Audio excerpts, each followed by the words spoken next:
So welcome to Piracanga. I am here today to meet Santiago.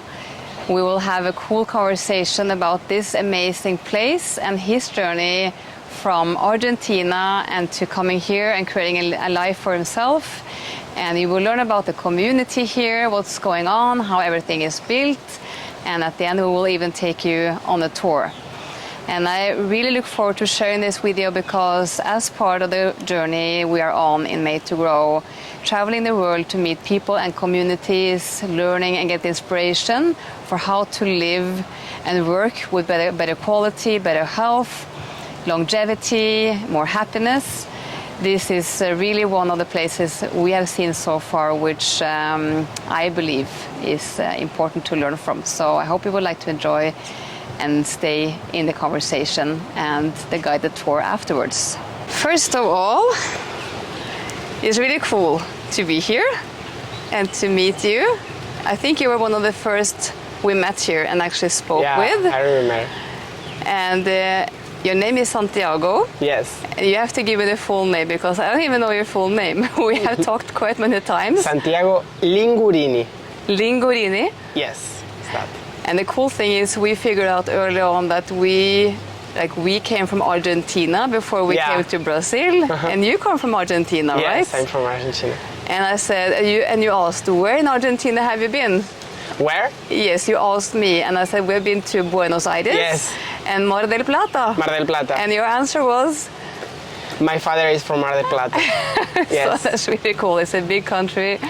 So that's really cool. So now we are here in Piracanga Eco Village in Brazil, which I found after several days and weeks of research on finding intentional communities. How long are you here in Piracanga? We actually decided to stay for 6 weeks. 6 weeks. So we came here, we booked us into Una Piracanga for 2 weeks just to have a feel first, because you never really know what you can expect. Like we have been traveling, this is the 8th country. Yeah. We have been to 18 different places altogether. 18 in South America or in the whole? No, we started in Asia. Oh, okay. So Yeah, first country was Japan, and then Nepal, Bhutan, India, Indonesia, New Zealand, Argentina, and now Brazil. Nice. So we have been moving around really rapidly. So, but thanks to my daughters as well, they try to make their mom to slow down the pace a little bit.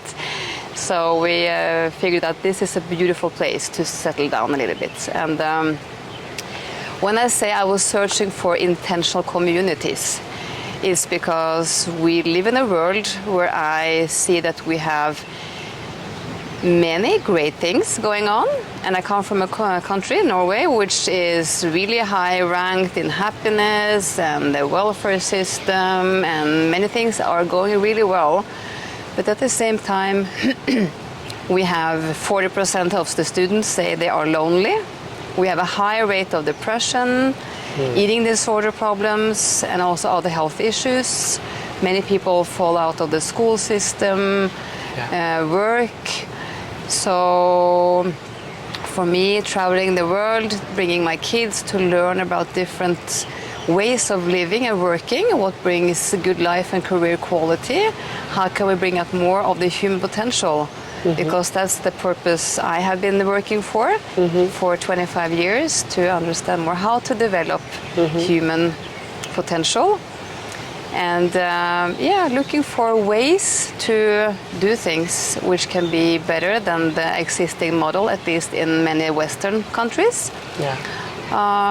Maybe we find some mutual ground between the old, maybe some cool stuff from the natives, old cultural elements, with some modern factors as well, because leaving behind all the comfort we are used to is not very pleasant either. So coming here to Una and meet you and the people here has been, I just say wow, it's been really, really a great experience. And also challenging. Also challenging. Okay, mostly because of the insects and wild nature around us. insects, the nature, the heat, of course. The heat, like here, yeah, we don't mosquitoes. have no like air condition as we are used to when we travel to warm countries. It's Yeah. only natural air condition Yeah, here, yeah, so that's some of the challenges. And Yeah. of course, especially for my youngest daughter, having to only eat vegan or vegetarian food. Okay. That's also a huge transition for her, and not being able to run over the street to the supermarket and get the Yeah. stuff you like, and no chips or chocolate like you're used to. So yeah. it's a huge transition. I like it because I think this is really a great way of living, but it's not for everyone, I guess. For sure. But that's a long introduction. But after 6 weeks, you are feeling better, like in that transition. What do you feel? For sure, like only after a week, I felt like I was breathing more relaxed. Wow, beautiful. So I got to sleep better.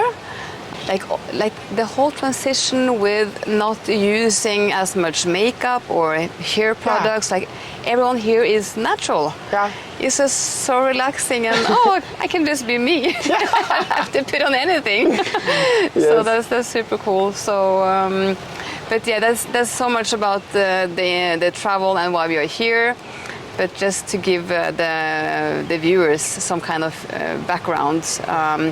An intentional community, for those who doesn't really know what that is, you can explain it with your words as well after, but it's a community where you actually by intention create different aspects to build up something that's different and hopefully better than what comes in a big society. Yeah. That's my short version of it without having any kind of ownership to any kind of definition. But for sure, this is a really intentional community here. Yes. So, but first, before we dive into all of it with this village, you, Santiago from Argentina, how did you end up here? And give us some background about you. Well, you mentioned depression in your introduction. Yeah. This word means too much to me because when in the last time in Argentina, I was in depression. Yeah. I was studying political science in Buenos Aires, Buenos Aires University, and that career gave me like the big picture of the world, and it was very hard to me to understand many things about the world, about humans in the world, and it was very hard to me. In the last time at the career, I went to Amazonia to create one intentional community. You said you went to where? Amazonia, Amazonas. Amazons. In the Amazons. Amazon forest. Oh, in Brazil? In Brazil, no, in Peru. In Peru. Peru. Okay, cool. Yes. And to me, that travel was very powerful because I don't know, I think I felt I woke up, to the life, because I was in depression and I knew that the city was not my place to live longer. And in that trip, the forest, I don't know what happened there, but I knew that I needed to move to the nature. The city wasn't anymore a healthy place to live. So you think it's the city environment, like the noise, the asphalt, maybe violence, the lack of nature, or at least not so much. The food, social distance, problems, economic problems, political problems. It's like the city culture is very violent in many ways, in many sense, in many levels. To me, I think maybe to most of humans, but to me is actually very, very hard to live at the city.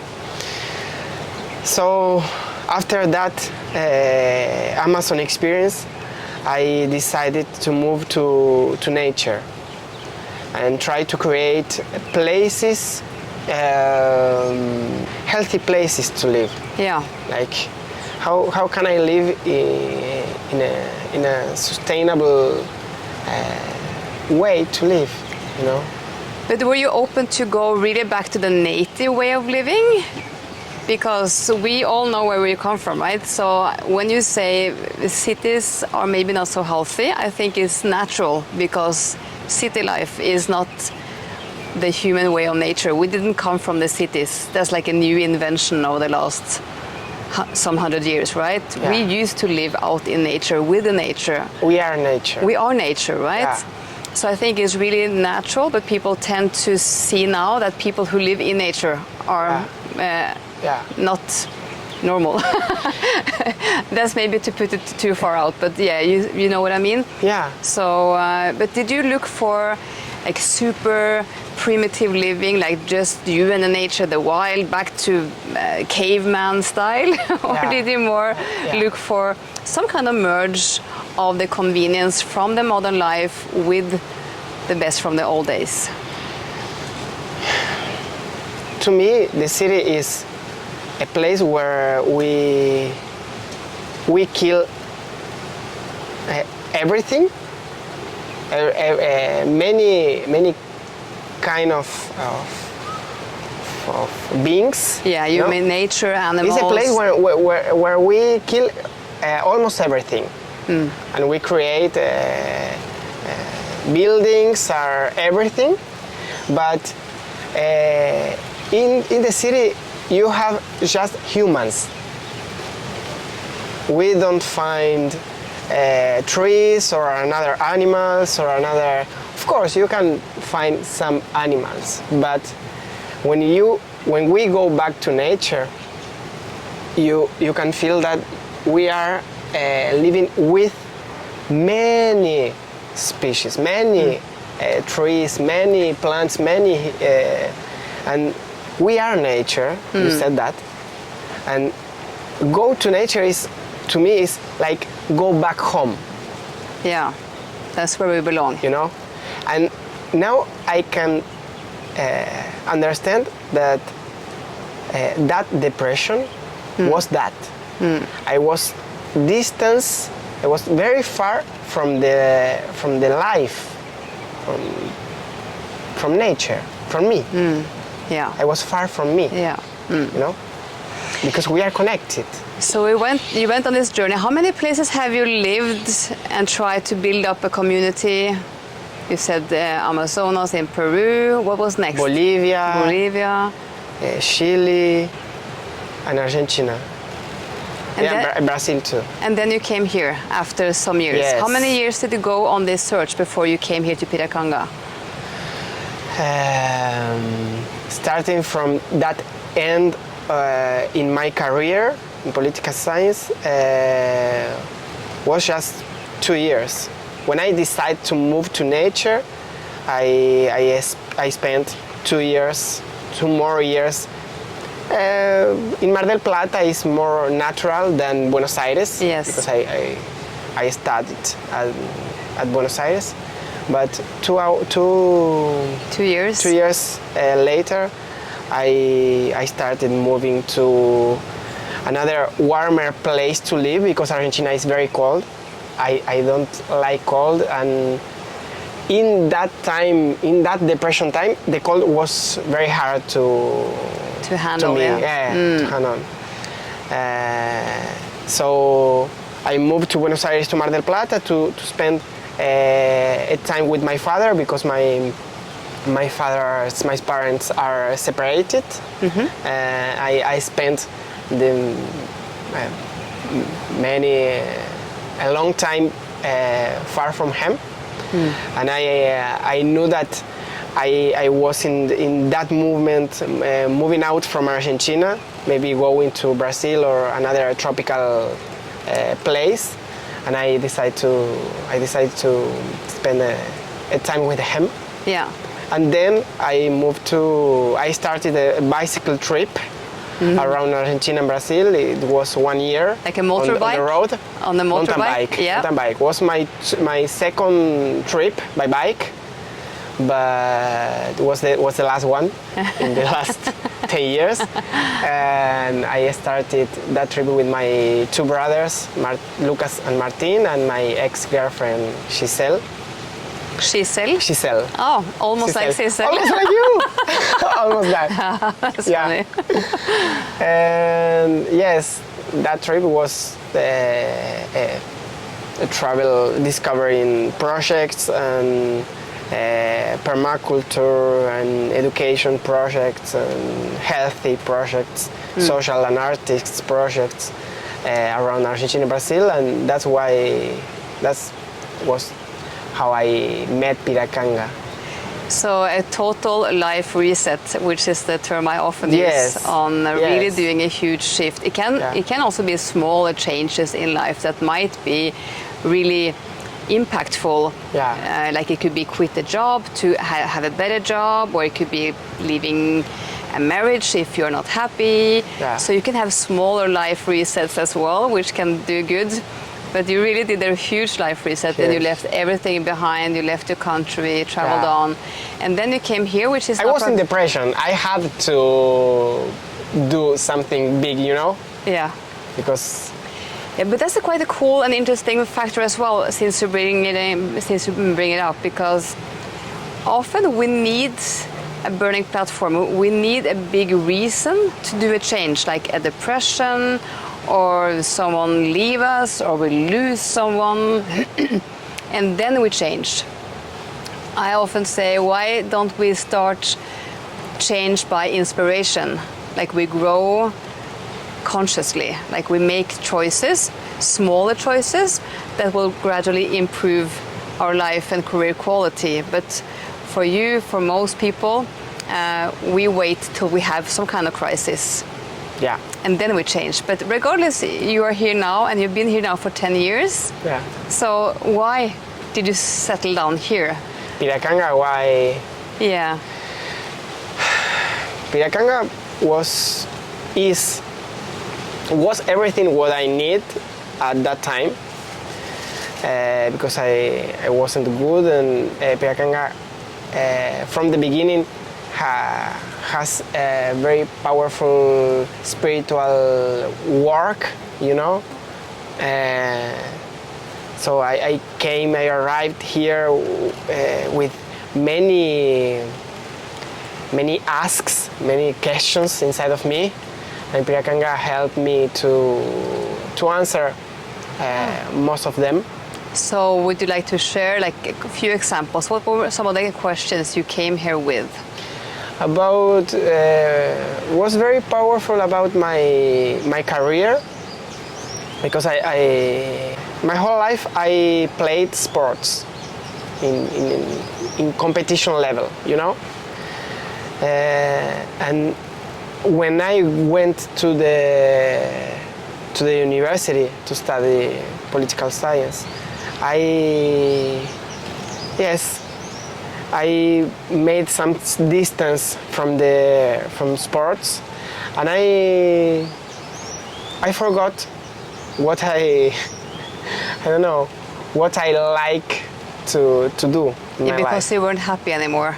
Yeah, so when you get it's depression, one of the so things you used to like isn't even fun anymore. That's like even one symptom of depression, right? Yeah, So you came here with the question, what makes me happy? Yes. Basically, as easy. Basically, yeah. So easy, and I think that's the biggest question at all. Yeah. I think all we search for is feeling happy. Yeah. Even though we know we cannot be happy all the time, because then we forget how it is to be happy, and then we get unhappy after all. But that's like the most searched word on Google, I think. Yes. Happiness. So you came here, and you found some answers to what brings about my happiness. profession, about my history, my family history, because yes, I needed to understand some dynamics at my family, you know. Some we all have some violent history. family. Yeah, Yeah. some not big events of violence, but some events that hurt me, you know, that hurt you. Yeah. And I needed to maybe to understand or integrate that Yeah. in my present, you know. And Piracanga helped me a lot. So I think for most people, they don't have maybe, because at least in the society I come from, we start to improve, to focus on those, call them life mastery skills, but we really doesn't work much on them. So we grow up in the family we came into, and with the bigger or smaller problems we have there, and then we come to school and we might have some good days, some bad days, some smaller challenges, some bigger challenges, and then we take education, we maybe just follow some path because some expectations from parents or from the society, and we just go, I would say, more sleeping or unconsciously through so many years, and all the luggage from the challenges builds up. And then we get adults, and even though without many huge problems, we have some layers of issues that builds up, which is showing in our patterns of stress, or how we communicate, or how we see people and treat people. And we really don't value enough the importance of those kind of skills and knowledge, how to deal with that. Yeah. But from what I've seen here so far from Piracanga, maybe that's some of the core and essence of this community. Yeah. So for you coming here with depression, having answers to some of the bigger and important questions, and also maybe you got to resolve some problems. How much time did it take for you from you came here until you started to feel better? Like you could really, It was really very feel... fast. It was? Yeah. How fast? That's really I cool. spent maybe 1 month to reset my my healthy. You know, it was very fast. The first stage in Piracanga, you know, the first step. And this in Piracanga was the first time I felt God. I don't know what it means, but I felt I arrived in a place. I don't know how can I explain that. I spent 6 months after that one, the first month, feeling God, feeling I'm powerful, feeling I'm healthy, feeling I'm love, I'm in peace, I can give to the world. Inner harmony is a key word that comes up for me when you talk. Yes. Because when you say, you know? because when you say God, most people, at least again from where I come from, would then think, oh, we are talking about something religious. And I know that. people have different feelings about the religion, because you maybe tend to like some religion and you don't like other religions, or some don't like any religion. And then you bring up another word, which is spiritual, and then many people think, oh, these kind of alternative things, mambo jumbo, kumbaya. I think I use the word God because I felt so powerful. And I think that's the most important thing, that when you say you felt God, it's not about religion. No. It's just about the inner feeling of having some kind of peace of mind. Yes. And feeling maybe both self-love and also some surplus energy to care for others. Yeah. And I think when people go on a longer holiday, or they go to their family cabin and go for long ski trips in the forest, or whatever you do, people get a small sense but we never stay long enough to actually get the full release of it.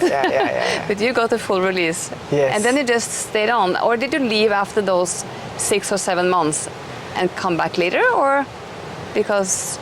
No, after that, those 6 months, I went back to a normal, you know, like... what we now see as normal? Yeah. I think was very powerful even to understand that here I can create what I create into the world, you know? In an individual sense was very powerful. In a sense of feeling that you had a contribution which was valued. Yes. Because often when we are stuck in a city, maybe in a big corporation or organization, maybe we don't always, we might feel like we are doing a good job and that we get some nice feedback, but maybe the contribution is not that visible. Yes, and at the city I thought that I had to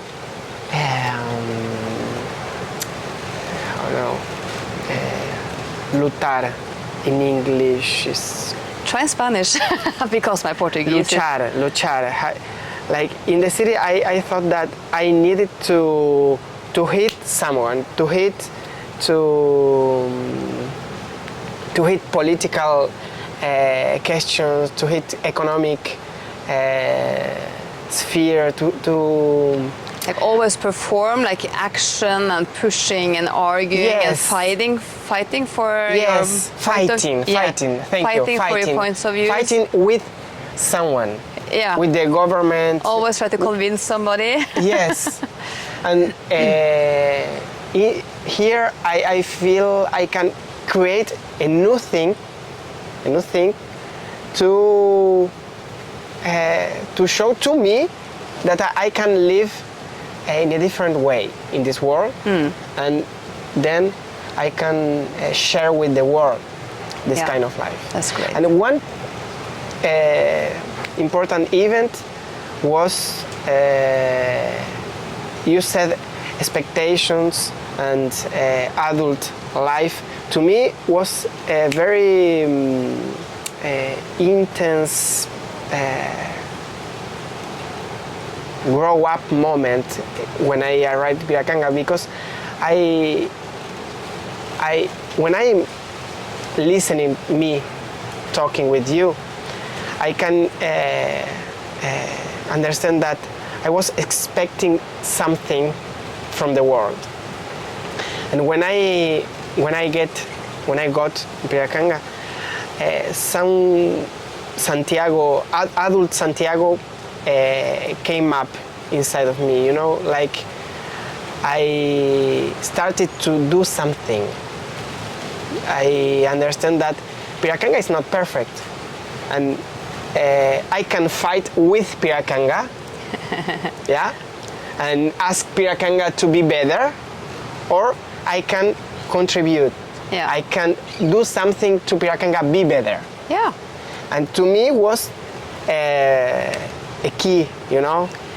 And it's impossible to have anything perfect, because who knows the answer to what is perfect, because your recipe of perfect might not be the same as the neighbors around. Because here, from what I learned, you are approximately 200 people who live here, and then you have quite many people coming here every week, because the Eco Village is like where you live, and then you have where we are now in Una Piracanga, where they have people visiting, living in these beautiful small cabins around here.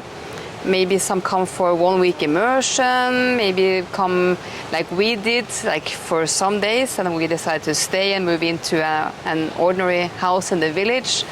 But you have quite many people who come here for a few days or a few weeks or even a few months, and some come back, and some just stay like you have been doing for 10 years. So, but who knows the recipe for what's perfect, right? So it will never be just the way you would like it to be. And I think also what from I heard, you have your ways of resolving disagreements. You have even courses or workshops on how to have like constructive ways of communicating. So you even educate yourself into the community. So maybe you can even share a little bit about how it is to live here and how you manage to build this community. I think self-responsibility is the word in this task. Self-responsibility. Yeah. Yeah. So don't point fingers, because then you have 3 fingers pointing back at yourself. Yeah. So rather look at how can I contribute and how can I be Yes. a better person. And that value comes from the beginning Yeah. in Piracanga.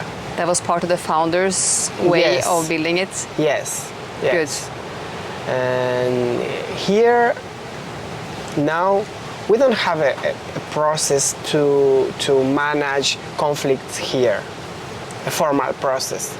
But with self-responsibility and non-violence communication, that is a tool we try to practice here. Sometimes we can, sometimes we not, but we try to practice. It helps a lot. Now we have an association in the neighborhood, and this is the place where we talk about conflicts here.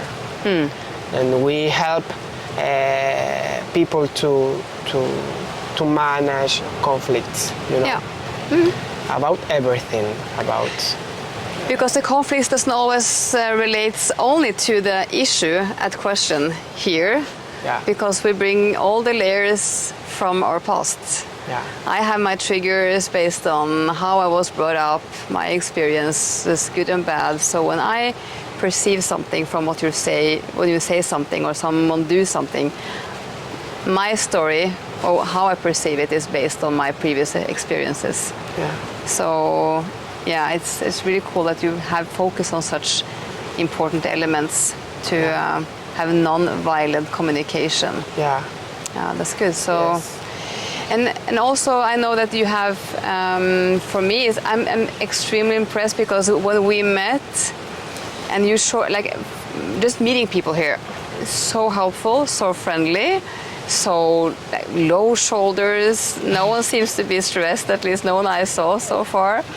And I come here and don't have any language skills in Portuguese. I have to manage with my English or my Google Translate. And then I meet you and a few others who can speak English. Everyone's so helpful. And you invite me into the WhatsApp group, the groups. Yeah. And I'm like, okay, I didn't expect all that much information coming because not that many people here compared to living in a city or working in a big company maybe. And I even struggle with keeping up to date on all the WhatsApp messages, like all the social things you do. So having non-violent communication training is good to resolve when things come up, which is difficult. But I think also you prevent so much of the challenges in the culture, in the community, because you do so many cool things together. So tell a little bit about that as well. What's all the stuff that you are doing here? I think our deals, I don't know if deals is a word, but we have some deals here. Agreements maybe? Agreements. Yeah? Agreements, thank you. Then they helps us a lot to prevent conflicts. Of course, not everyone respect those agreements, you know, but they are helping us to match, to prevent bigger problems, you know? So here we don't use drugs, alcohol, or we don't smoke cigarettes. There we have social agreements and ambiental or environment agreements. So people, if they want to have a beer in their house, they can go and buy a beer from outside the village and drink it inside their house, but there are no alcohol or cigarettes or anything in the community, in any other social activities going on. You can't use those, I don't know, drugs and alcohol here in Piracanga. No. Some people do that. We know that. Sometimes we have to manage conflicts about that. But it's because we have that agreement that the problem is small. You know that? You got it. Yeah, because you clarify expectations. So Yeah. when people move here or come here, you know that's part of the game, right? Yeah. Yeah. Yes. So people, if someone wants to drink one beer, has to go out from Piracanga. Has to go to Itacaré, it's a city Yeah. 30 minutes from here, and it's okay. This one is one social agreement, one of them. We have another agreement that is we don't have domestic animals like cats or dogs because we trust in freedom, in That you don't keep animals Yes. captured, basically. yes, And also animals who can endanger the wild animal life. yes. Our purpose is to live in a wild nature. Yeah. You know, when we when we take care two kind of animals like cats or dogs, we can feel the impact in the environment because cats and dogs has their own personalities, you know, and sometimes they I don't know how it's in English. So in short, it's you try to keep everything as close to the nature, which is Yes. here already. Yeah. So I think we will after the conversation here we will move around so we can show people this beautiful place and the social areas you have built here and the things that's going on during a week or during a month. It's quite a lot of things that's going on. And I know that you have made a living of being here because also that's another question maybe many might have. How do I live in such a place and still make a living? And I come here, I can still do my work because satellites make sure that we have internet here. So we can be online and be working online with whatever business you would like to work with. But you and many others are part of the offerings to the people who live here or the guests that comes here, from going on the river trip or doing some massage, or some are making food and offer to others. So you have really found nice ways to make yourself a living in the community for those who not want to or doesn't have a job outside the village, basically. So you could also maybe say a few words on how you manage to make a society go around, like financially, by the way you have built this. Here in the village we have a center. We use that word, but it can be another word, where we receive the visitors. Yes. Most of them come to do some retreats, and the heart of the economy is here in the center where we are now. We are close to the restaurant and other places when we do that events or retreats, and this is the main source of economics here. Because it invites people to the village, so you have the tourism basically that comes here. Yes. Yeah. Yes, it's a kind of tourism, but most of them comes to do some retreats. Yeah. Yes, a specific way of tourism. Yeah, so it's some kind of holiday. Yeah. Yeah. Yeah. But it's very different from holidays like. Of course, going to Bali and staying on the beach, and you have all the restaurants everywhere. So this is not the same. Yeah. This is really, really remote. It's a spiritual Experience. Natural experience.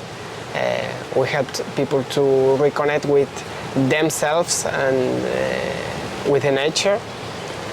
And some people who lives in the Eco Village work with this center. And this is the main economic point, you know? Yeah, the economic engine, basically. Yes. Yeah. But we have in the Eco Village many people that still work out from here, like networking, you know? Yeah. Yeah, or even some, like we went one Sunday to a house where they invited for lunch, and then you know the price, it's so and so for the food, and if you want something to drink, so it's like a mini restaurant, but they open up their house. Yeah. So it's like both a community thing, you meet the people here, you can socialize, Yes. you don't have to eat by yourself. And they get some money from the gathering, so that's maybe a way for them to have some income as well. So Yes. I see people have different ways of finding some source of income. It could be renting out surfboards. Yes. So yeah, some small businesses here and there like that. They, to me, they work in Piracanga. Yeah. They work with tourism. Yeah. But we have many people, maybe 50%, that still work out from Piracanga. Yeah. You know, that they still work in their old works before Piracanga. Yeah. You know, maybe today is 50-50. I don't know.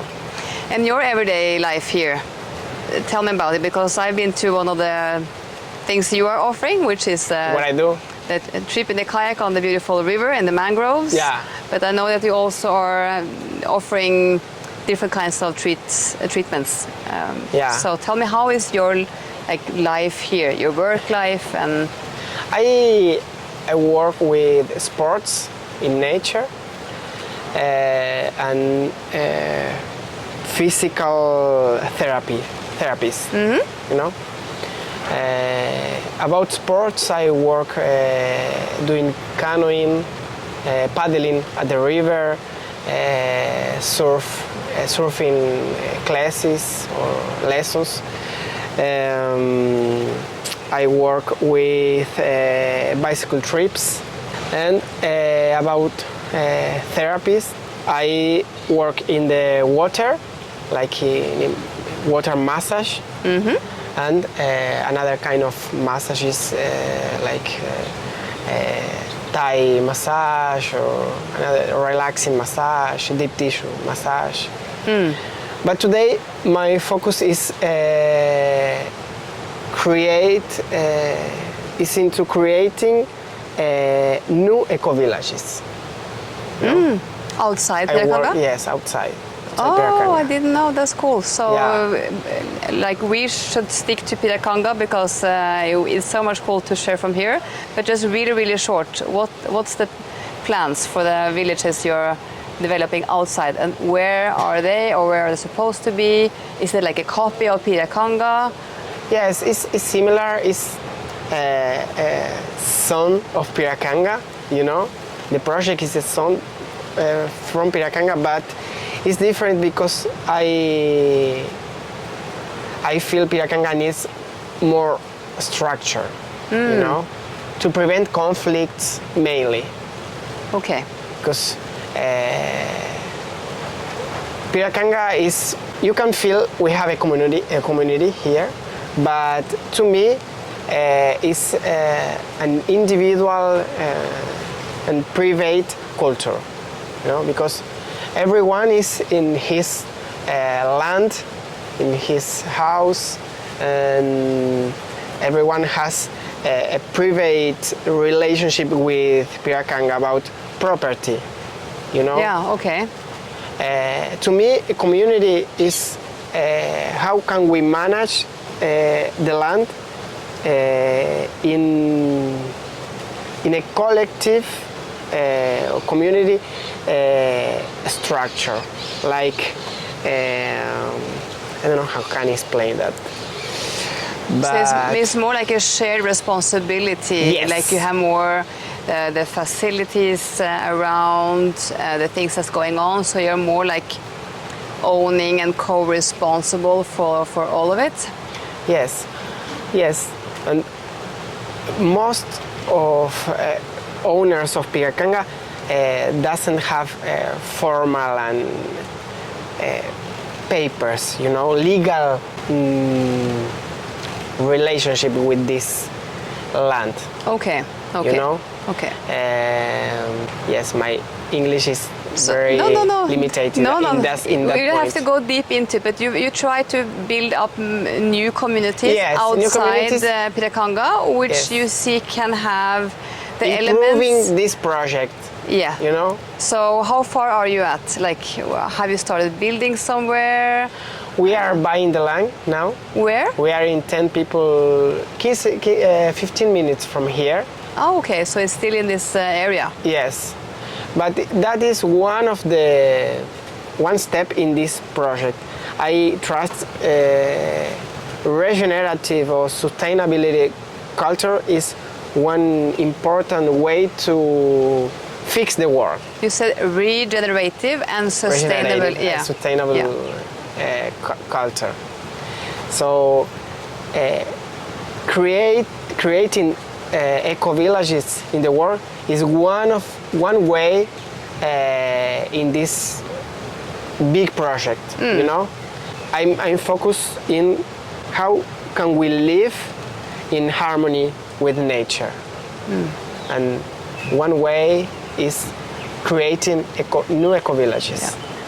And I think many people more and more see that the stressful, unhealthy, modern life might not be the best path. I think many are searching for different combinations or variations, because some would like to be more in the primitive part or end of the spectrum, being in nature, but more maybe many would like to live still in a modern way, but having some of those elements. Yeah. So like for me coming here, getting exposed only healthy food, I cannot even go if I have a temptation for buying a Diet Coke or my favorite chocolate or chips.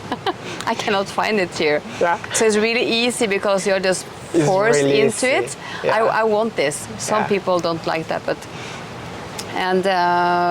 so which kind of blend people prefer, but I think it's really good that more and more people look for ways of building up societies and communities and villages, so people can choose which is my flavor, so to say. So but that's really cool. So maybe next time I come back to Brazil, we will come and visit one of your new villages here or elsewhere.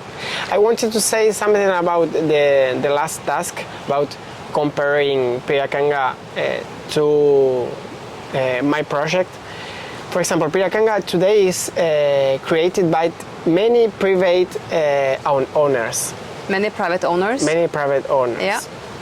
Here, for example, the center, when the economy works, is a private place. The owner is selling this place. And imagine in 2 years, someone comes to buy this private area, and he's not aligned with our culture, with our agreements. I can imagine that most of people here in Piracanga go out from Piracanga. Yeah, because the heart changes, right? Yes. And then it will be changing everything, Yes. basically, yeah. And that's why I think that Piracanga is very weak Yeah. very weak, you know. I trust in a project that we have a community that has the property, the land, and we decide together how this work. Yeah. You know, this is the main Yeah. difference. You know. I have some cool people I think I should introduce you to, which also work on creating new societies and communities. So I think we will be starting a tour around the village really soon, so we can show people how it actually looks and how things work. But if you were to summarize a little bit, like if you met me now for the first time, and you were to explain, you say, Sissel, you should come to Piracanga and try to live here or at least visit for some time. And I say, okay, why? What's this village about? What's like the short version of what Piracanga actually is? The short version? Yeah, that's a challenge. How to say in a few sentences. Explain what Piracanga is? Yes. Wow. Piracanga is a laboratory. Yeah. Laboratory. Because you're experimenting a lot with different things? Yes. Yes? Yes. To create, it's not just create, it's a place where we rescue values and sustainable cultures in our history, in the human history. And we mix that cultures with modern technologies. You know, I can choose another way to explain Piracanga. It's a place where you can trust again in human beings. That's the short pitch. It's a place where you can trust again human beings. Yeah. Wow, I like that. And for me, from being here now for almost 3 weeks, when people ask me how is Piracanga, I say it's a beautiful place by the ocean with amazing people, like so warm and inclusive people. A really cool community with a lot of fun activities, both spiritual activities and other kind of social activities. And a lot of great healthy food. And some challenges with bugs and stuff you cannot use. I think that sentence is very powerful, because I feel our war depression comes mostly because we don't trust anymore in human being. We think we have to fix humans with technology and medicine. Yeah. And I don't think that's the right path. Of course, I think technology is great for many, many, many things. We need that. We need also treatments. But still, we have come so far away from living what's natural for us. Nature is calling. No, it's a branch coming down. No one was hit, fortunately. So I think this is a cool way to live with good living conditions, but still connecting with what's actually more healthy and natural for us, both in a physical and mental way. Yeah. So it's really cool to be here. I learned some nice stuff already, but I know you know so much about how many practical things work, and we are even invited to come to 1 or 2 houses to see how people live. Yeah. So, but maybe let's start with this community area, the heart of Piracanga. Perfect. Shall we move around? Let's go. Okay, cool.